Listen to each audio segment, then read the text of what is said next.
നമുക്ക് ഒരു മുഖ്യമന്ത്രി എന്തിനാണ്? ഇവിടെ ഒരു സർക്കാർ സംവിധാനം എന്തിനാണ്? ചിന്തിച്ചു പോകുകയാണ്. സർക്കാർ എന്നാൽ ഇവിടുത്തെ സാധാരണക്കാരായ പൗരന്മാർ, അവരുടെ ആവശ്യത്തിന് വേണ്ടിയുള്ളതാണ്. അവരുടെ ജീവിത ദുഃഖത്തിലും ദുരിതത്തിലുമെല്ലാം കൈത്താങ്ങായി നിന്നുകൊള്ളാമെന്ന് വാക്കാൽ വാക്കുകൊടുത്ത് ചൂണ്ടുവിരലിലെ മഷിയുടെ വില വാങ്ങി അധികാരത്തിൽ വന്നവരാണ് നമ്മുടെ സർക്കാർ എന്നാണ് ഞാൻ കരുതുന്നത്. എൻ്റെ പ്രിയപ്പെട്ട പ്രേക്ഷകരും അങ്ങനെ തന്നെയാണ് കരുതുന്നത് എന്ന് ഞാൻ വിശ്വസിക്കുന്നു. നമ്മൾ ഓരോരോ വീടുകളിൽ വാടക വീടില്ലെങ്കിലും താമസിക്കുന്നു. നമ്മുടെ അയൽബന്ധങ്ങൾ നമ്മൾ സൂക്ഷിക്കാറുണ്ട്. അയൽപക്കത്ത് എന്തെങ്കിലും ഒരു വിശേഷമുണ്ടെങ്കിൽ നമ്മൾ അവിടെ പോയി ആ വിശേഷത്തിൽ പങ്കെടുക്കാറുണ്ട്. അവരുടെ ദുഃഖത്തിൽ അവരോടൊപ്പം ചേരാറുണ്ട്. അവർക്ക് വേണ്ട സഹായങ്ങൾ നമ്മൾ കൊടുക്കാറുണ്ട്. അവരിൽ നിന്ന് സഹായങ്ങളും മറ്റ് കാര്യങ്ങളുമെല്ലാം നമ്മൾ സ്വീകരിക്കാറുമുണ്ട്. അതാണ് പരസ്പര ബന്ധം എന്ന് പറയുന്നത്. ഈ പറഞ്ഞതൊക്കെ സർക്കാരുകൾക്കും ബാധകമാണ്. കേരളത്തിലെ സർക്കാർ, കർണാടകത്തിലെ സർക്കാർ, തമിഴ്നാട്ടിലെ സർക്കാർ എന്നൊക്കെ പറയുമ്പോൾ ഓരോ സംസ്ഥാനങ്ങളും അയൽ സംസ്ഥാനങ്ങളാണ്. നമുക്ക് എന്തെങ്കിലും ഒരു അത്യാവശ്യം വന്നാൽ നമ്മുടെ അടുത്തേക്ക് ഓടി വന്ന് നമ്മൾ സഹായിക്കാനുള്ളവരാണ് അവർ. അതുപോലെ അവർക്ക് എന്തെങ്കിലും ഒരു അത്യാവശ്യം വന്നാൽ നമ്മളും അങ്ങോട്ട് പോകേണ്ടവരാണ്. തൊട്ടടുത്ത് കിടക്കുന്ന അയൽക്കാർ തന്നെയാണ് ഏതു സമയത്തും നമുക്ക് ഉപകാരമായി വരുന്നത്. നമ്മൾ ഒരിക്കലും ഇത് മറന്ന് പ്രവർത്തിച്ചുകൂടാ. പക്ഷെ വയനാട് ലാൻഡ്സ്ലൈഡ് ഉണ്ടായി കഴിഞ്ഞ ശേഷം മലയാളികൾ കൈയഴിഞ്ഞ് സഹായിച്ചിട്ടുള്ള 600 ചില്ലുവാനം കോടി രൂപ കേരളത്തിൽ മുഖ്യമന്ത്രിയുടെ ദുരിതാശ്വാസ നിധിയിൽ അങ്ങനെ തന്നെ ഉറങ്ങുമ്പോൾ വയനാട്ടിലെ ജനങ്ങൾ, വയനാട്ടിലെ ദുരിതത്തിൽപ്പെട്ട മുഴുവൻ ആൾക്കാരും എന്ത് ചെയ്യണം എന്നറിയാതെ മേലോട്ട് നോക്കുമ്പോൾ അവിടെയും ഇവിടെയും ചിലർ സോഷ്യൽ മീഡിയയിലൂടെ തങ്ങൾക്ക് ആനുകൂല്യങ്ങൾ അല്ലെങ്കിൽ തങ്ങൾക്ക് പറഞ്ഞിട്ടുള്ള യാതൊന്നും കിട്ടുന്നില്ല എന്ന് പറയുമ്പോൾ അങ്ങനെ ശ്രദ്ധയിൽ വരുന്ന ഏതാനും പേർക്ക് മാത്രം അവർക്ക് വളരെ പെട്ടെന്ന് തന്നെ അവർക്ക് പറഞ്ഞിട്ടുള്ള തുകകളും മറ്റും എത്തിച്ചു കൊടുത്തുകൊണ്ട് ഞങ്ങളെല്ലാം ചെയ്യുന്നു എന്ന് തോന്നലുണ്ടാക്കി ഇവിടെ ഭരിക്കുമ്പോൾ നമ്മൾ മറന്നുപോണ ചില കാര്യങ്ങളുണ്ട്. വയനാടിനെ ഈ ദുരിതത്തിൽ കൈപിടിച്ച് കയറ്റാമെന്ന് വാഗ്ദാനം ചെയ്തുകൊണ്ട് നമ്മുടെ നേരെ വന്ന ഒരുപാട് വ്യക്തിത്വങ്ങൾ, സംഘടനകൾ, സംസ്ഥാനങ്ങൾ, അങ്ങനെ പലരും. പക്ഷെ അവരുടെയൊക്കെ ആവശ്യം സർക്കാരിന്റെ അനുമതിയാണ്. ഇത് കേരളമാണ്.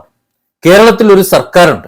ആ സർക്കാർ സംവിധാനങ്ങളുടെ അനുമതി ഇല്ലാതെ ഒരു കാരണവശാലും ഇതര മേഖലയിലെ സർക്കാരുകൾക്ക്, തമിഴ്നാടിനോ അതല്ലെങ്കിൽ കർണാടകയ്ക്കോ ഇവിടെ കയറി ഒന്നും ചെയ്യാൻ പറ്റില്ല.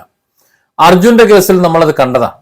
അർജുൻ ശിരൂരിൽ ആ വലിയ അപകടത്തിൽപ്പെട്ടപ്പോ, ആ ദുരന്തത്തിൽപ്പെട്ടപ്പോ കേരളത്തിൽ പലവിധ സംസാരങ്ങളും പലവിധ ആവശ്യങ്ങളും ഉയർന്നു. പക്ഷെ അത് മറ്റൊരു സംസ്ഥാനമാണ്, കർണാടകയാണ്. അവർക്ക് അവിടെ പോലീസ് സംവിധാനമുണ്ട്, നിയമ സംവിധാനങ്ങളുണ്ട്, മറ്റ് രക്ഷാപ്രവർത്തന സംവിധാനങ്ങളുമുണ്ട്, എല്ലാം ഉണ്ട്. അതൊക്കെ ആ രീതിയിൽ പ്രവർത്തിക്കാനേ പറ്റൂ. നമുക്ക് അവരുടെ ആജ്ഞ അനുസരിച്ചിട്ട് പ്രവർത്തിക്കാൻ മാത്രമേ പറ്റൂ, അല്ലെങ്കിൽ അവരോടൊപ്പം ചേർന്ന് നിൽക്കാനേ പറ്റൂ. അല്ലാതെ ഞങ്ങൾ മാന്താം, ഞങ്ങൾ തോണ്ടാം എന്ന് കരുതി ഇവിടുന്ന് പോയവരെയൊക്കെ ആട്ടി പറഞ്ഞ് അവർ വിട്ടിട്ടുണ്ട്. നമ്മൾ കണ്ടതാണ്. അവിടെ നമ്മൾ കർണാടകയോട് ശാപവാക്കുകളും പറഞ്ഞു. പക്ഷെ അത് നിയമമാണ്, അത് അവരുടെ ആവശ്യമാണ്. നമ്മുടെ വീട്ടിലേക്ക് കയറി വന്ന് ഇനി ഇവിടുത്തെ കാര്യങ്ങളെല്ലാം ഞങ്ങൾ നോക്കിക്കൊള്ളാം, നീ തൽക്കാലം വിശ്രമിക്കുക എന്ന് എന്നോടോ നിങ്ങളോടോ പറഞ്ഞു കഴിഞ്ഞാൽ നമ്മളത് അംഗീകരിച്ചു കൊടുക്കും. നമ്മൾ കുടുംബനാഥനായി അല്ലെങ്കിൽ നാഥകളായി അവിടെ ഇരിക്കുന്നത് എന്തിനു വേണ്ടിയാണ്? നമുക്ക് കഴിവില്ല, അതുകൊണ്ട് നിങ്ങളങ്ങ് ചെയ്തോളൂ എന്ന് ഏതെങ്കിലും ഒരു വീട്ടിലേക്ക് നമ്മൾ പറയാറുണ്ടോ? ഇല്ല. നമ്മളെ മുൻനിർത്തി, ആരാണോ കുടുംബനാഥൻ, നാഥ, അവരെ മുൻനിർത്തി അവർക്ക് വേണ്ട സഹായങ്ങളും സാഹചര്യങ്ങളും ഒരുക്കി കൊടുക്കാൻ മാത്രമാണ് സാധാരണ ശ്രമിക്കാറ്. അത് തന്നെയാണ് ചെയ്യാറ്. ഇവിടെയും കർണാടക പറയുന്നത് അതേ കാര്യം തന്നെയാണ്. ദുരന്തമുണ്ടായത് കേരളത്തിലാണ്, വയനാട്ടിലാണ്, മുണ്ടക്കയിലും ചൂരൽമലയിലുമാണ്. അവിടെ വീടുകൾ നിർമ്മിച്ചു കൊടുക്കാമെന്ന് കർണാടക വാഗ്ദാനം ചെയ്തത് ദുരന്തമുണ്ടായതിന്റെ തൊട്ടടുത്ത ദിവസമാണ്. എന്നാൽ നാളിതുവരെയായി അത്തരത്തിലൊരു വീട് ആവശ്യമുണ്ടെന്നോ അല്ലെങ്കിൽ അത് സംബന്ധിച്ചുള്ള സ്ഥലം എടുത്തിട്ടുണ്ടെന്നോ അതല്ലെങ്കിൽ സ്വകാര്യമായി അവർ സ്ഥലം കണ്ടെത്തിയിട്ടുണ്ട്, അവിടെ നിങ്ങളത് വെച്ചു കൊടുത്തോളൂ, നിങ്ങൾ പറഞ്ഞ സഹായം നിങ്ങൾ ചെയ്തോളൂ എന്ന് ഒരു അനുമതിയോ മറ്റ് യാതൊരു തരത്തിലുള്ള ഒരു വർത്തമാനവും നമ്മുടെ സർക്കാർ പറഞ്ഞിട്ടില്ല എന്നതാണ് ഏറ്റവും വലിയ ഖേദകരമായ ഒരു വസ്തുത. കർണാടക സർക്കാർ ഔദ്യോഗികമായി കേരള സർക്കാരിനെ അറിയിച്ചതിന് ഒരു മറുപടി കൊടുക്കാനുള്ള സാമാന്യ മര്യാദ പോലും കേരള സർക്കാർ ഇതുവരെ കാണിച്ചിട്ടില്ല എന്ന് പറയുമ്പോഴാണ് വസ്തുതയുടെ ഈ കാര്യത്തിന്റെ ഗൗരവം മനസ്സിലാകുന്നത്. എന്തുകൊണ്ടാണ് മറുപടി കൊടുക്കാത്തത്? അത് കർണാടക മാത്രമല്ല, കേരളത്തിൽ ധാരാളം മറ്റ് സംഘടനകൾ സർക്കാരിന്റെ അനുമതി കാത്തു നിൽക്കുന്നുണ്ട്. അവർക്കും മറുപടി കിട്ടിയിട്ടുണ്ടാവില്ല എന്ന് തന്നെയാണ് ഇതിൽ നിന്ന് മനസ്സിലാകുന്നത്. പിന്നെ വയനാട്ടിൽ ഇപ്പോൾ നടക്കുന്നത്, സർക്കാരിനോട് ചോദിക്കാതെ, സർക്കാരിന്റെ മറുപടിക്ക് കാത്തു നിൽക്കാതെ ഏതാനും വ്യക്തികളും ഏതാനും ചില വിരലിൽ എണ്ണാവുന്ന ചില സംഘടനകളും ചേർന്നിട്ട് ഏതാനും കുറച്ച് വീടുകൾ അവർ നിർമ്മിക്കുന്നുണ്ട്. സർക്കാരിന്റെ അനുമതിക്ക് കാത്തു നിന്നാൽ ഒരു കാലത്തും അത് കിട്ടാൻ പോകുന്നില്ല എന്നും തങ്ങൾക്ക് ഒന്നും തന്നെ ചെയ്യാൻ ഒരുപക്ഷെ വയനാടിന് വേണ്ടി ചെയ്യാൻ കഴിയില്ല എന്നും ബോധ്യമുള്ള അവർ അവരുടേതായ നിലയ്ക്ക് സ്ഥലം കണ്ടെത്തി വീട് വെച്ച് നൽകാനുള്ള തീരുമാനങ്ങൾ എടുത്ത് അത് നടപ്പിലാക്കി വരുന്നു. പല വീടുകളും വാർപ്പ് കഴിഞ്ഞു, ചിലതൊക്കെ ചുമരിന്റെ പണി കഴിഞ്ഞു, മറ്റു ചിലതൊക്കെ തറപ്പണി കഴിഞ്ഞു, ചിലതൊക്കെ തറക്കല്ലിട്ടു. അന്ന് കർണാടക സർക്കാർ മുഖ്യമന്ത്രി സിദ്ധരാമയ്യ രേഖാമൂലം നമ്മുടെ സർക്കാരിനെ, കേരള സർക്കാരിനെ അറിയിച്ചിരുന്നത് 100 വീടുകൾ ആ പ്രദേശത്ത് വെച്ച് നൽകാമെന്നാണ്. അത് ചീഫ് സെക്രട്ടറി തലത്തിലും വിവരങ്ങൾ അറിയിച്ചിരുന്നു. സിദ്ധരാമയ്യ മുഖ്യമന്ത്രി ഇപ്പോഴും പറയുന്നു, ഇപ്പോഴും ഞങ്ങൾ തയ്യാറാണ്, നിങ്ങളൊന്ന് പറഞ്ഞാൽ മതി, ഞങ്ങൾ വെച്ചു കൊടുത്തോളാം. അപ്പോ ദുരന്തമുണ്ടായി ഇത്രയും മാസങ്ങൾ കഴിഞ്ഞിട്ടും നമ്മുടെ സർക്കാർ മാത്രമാണ്, അതായത് ആർക്ക് വേണ്ടിയാണോ ഇവിടെ സർക്കാർ ഉള്ളത് ആ സർക്കാർ മാത്രമാണ് ഉണർന്ന് പ്രവർത്തിക്കാത്തത് എന്നത് എന്തിനെയാണ് സൂചിപ്പിക്കുന്നത്? ഇവിടെ 100-100 കോടി രൂപയുണ്ട്. ആ കിട്ടിയ പണം വയനാടിന് വേണ്ടി ചെലവഴിക്കാൻ വ്യവസ്ഥയില്ല, എന്തൊക്കെയോ ആ പ്രശ്നങ്ങളുണ്ട് എന്ന വിധത്തിൽ ചില വാർത്തകൾ വരുന്നുണ്ട്. വയനാടിന് വേണ്ടി മാത്രമായി ഫണ്ട് ആവശ്യപ്പെട്ടു, വയനാടിന് മാത്രമായി ജനങ്ങൾ കൊടുത്തു. അങ്ങനെ വയനാടിന് മാത്രമായി കൊടുക്കുമ്പോൾ അതിൽ പിന്നെ എന്താണ് ചിന്തിക്കാനുള്ളത്? ആ സമയത്ത് വന്നിട്ടുള്ള വയനാടിന് മാത്രമായി കൊടുത്ത പണം, ആ പണം എത്രയാണോ അത് കണക്ക് കൂട്ടി അത് വയനാട്ടിലേക്ക് ചെലവഴിച്ചാൽ പോരെ. മുഖ്യമന്ത്രിയുടെ പൊതു ദുരിതാശ്വാസ പദ്ധതിയിലേക്ക് വെക്കേണ്ട ആവശ്യമില്ലല്ലോ, അത് വയനാടിന് മാത്രമായി ലഭിച്ച പണമല്ലേ. ഇതൊക്കെ കൊണ്ടാണെന്ന് ജനം വിധി എഴുതിയത്, മുഖ്യമന്ത്രിയുടെ ദുരിതാശ്വാസ നിധിയിലേക്ക് പോയാൽ പണം മര്യാദയ്ക്ക് കിട്ടില്ല എന്ന്. നോക്കൂ, അന്ന് മുസ്ലിം ലീഗിന്റെ ആപ്ലിക്കേഷനിലേക്ക് ദിവസങ്ങൾ കൊണ്ടാണ് 20 കോടി രൂപ എത്തിയത്.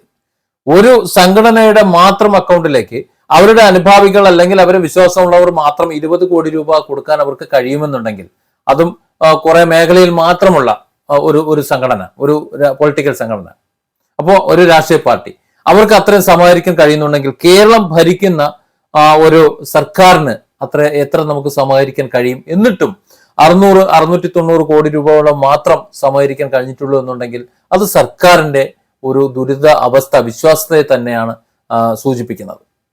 ഇപ്പോൾ അത് തെളിയാണ്. കർണാടക സർക്കാർ 100 വീട് കൊടുക്കാമെന്ന് പറയുന്നു. മറ്റ് സന്നദ്ധ സംഘടനകളും മറ്റു പലരുമെല്ലാം ആയിരക്കണക്കിന് വീടുകളാണ് അങ്ങനെ വാഗ്ദാനമായി ലഭിച്ചിട്ടുള്ളത്. അതായത് നിലവിലുള്ള 600 കോടി രൂപയിൽ സ്ഥലം വാങ്ങാൻ ഒരു 50 ലക്ഷം രൂപ വീതം കൊടുത്താൽ പോലും ബാക്കി കാര്യങ്ങൾ അവിടെയുള്ളവർ ചെയ്തുകൊള്ളും. സർക്കാരിന് ബാധ്യത ഇതില്ലാത്ത ചെയ്യും. ഈ സഹായം വാങ്ങുന്നതിൽ യാതൊരു തെറ്റും നമ്മൾ നോക്കേണ്ടതില്ല, ഒരു നാണക്കേട് നമ്മൾ നോക്കേണ്ടതില്ല. കാരണം നമ്മൾ മറ്റുള്ളവർക്ക് കൊടുക്കേണ്ടതാണ്. നാളെ കർണാടകയ്ക്ക് എന്തെങ്കിലും ഇതുപോലെ ഒരു സാഹചര്യം വന്നാൽ കേരളവും കൊടുക്കേണ്ടതാണ്. തമിഴ്നാടിന് എന്തെങ്കിലും വിഷയം വന്നാൽ തമിഴ്നാടിന് നമ്മൾ കൊടുക്കില്ലേ?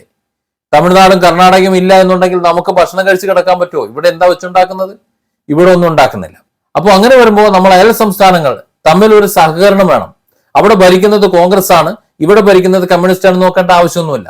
അപ്പുറത്ത് താമസിക്കുന്ന ഒരു ഹിന്ദുവാണ്, ഇപ്പുറത്ത് താമസിക്കുന്ന ഒരു മുസ്ലിമാണ്, അതിന്റെ അപ്പുറത്ത് താമസിക്കുന്ന ക്രിസ്ത്യാനിയാണ് എന്നതുകൊണ്ട് 3 പേരും തമ്മിൽ മിണ്ടാനോ പറയാനോ പാടില്ല എന്ന് വല്ലതും ഉണ്ടോ?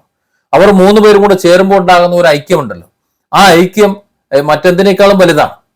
കേരളത്തിന്റെ ഉള്ളിൽ ഒരുപക്ഷെ കോൺഗ്രസും കമ്മ്യൂണിസ്റ്റും BJPയും ഒക്കെ ഒരുപക്ഷെ വിഭാഗീയത ഉണ്ടാകാം. അത് സംസ്ഥാനങ്ങൾ തമ്മിലാവുമ്പോൾ ഭരണകർത്താക്കൾ തമ്മിൽ അത് ഉണ്ടാക്കേണ്ട ആവശ്യമില്ലല്ലോ. നാണക്കേടാണ് ഒരു മുഖ്യമന്ത്രി തന്നെ ഇങ്ങനെ പറയുന്നത്.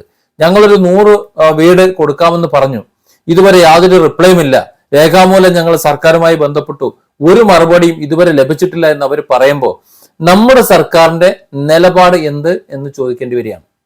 ഇവിടെ ധാരാളം വീടുകളുണ്ട്, ഒരുപാട് പേർ സഹായം കൊണ്ടുവന്നു. ഇനി എത്ര പേർ അത് പാലിക്കുമെന്ന് അറിയില്ല. ഒരുപക്ഷെ അന്നത്തെ സാമ്പത്തിക സാഹചര്യമായിരിക്കില്ല ഇപ്പോ.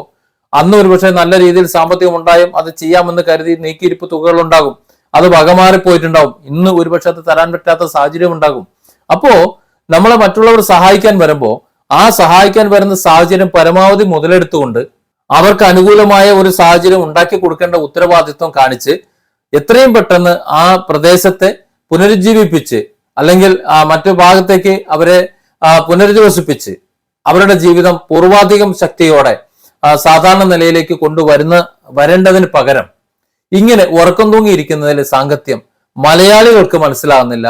ലോകത്തിലെ ഏറ്റവും പ്രബുദ്ധരായ ജനങ്ങൾ താമസിക്കുന്ന, ഇന്ത്യയിൽ തന്നെ ഏറ്റവും അഭ്യസ്തരായ ആൾക്കാർ താമസിക്കുന്നു എന്ന് പറയുന്ന, ലോകത്തിന്റെ തന്നെ ശാസ്ത്ര സാങ്കേതിക രംഗങ്ങളും മറ്റെല്ലാ രംഗങ്ങളും കൈയാളുന്ന മലയാളി സമൂഹത്തെ ഭരിച്ചുകൊണ്ടിരിക്കുന്ന ഒരു സർക്കാരിന്റെ കയ്യിൽ നിന്നാണ് ഇത്തരത്തിലുള്ള ഒരു ഉദാസീനത ഉണ്ടായി വരുന്നത് എന്നത് കാണുമ്പോൾ ലജ്ജ തോന്നുകയാണ്.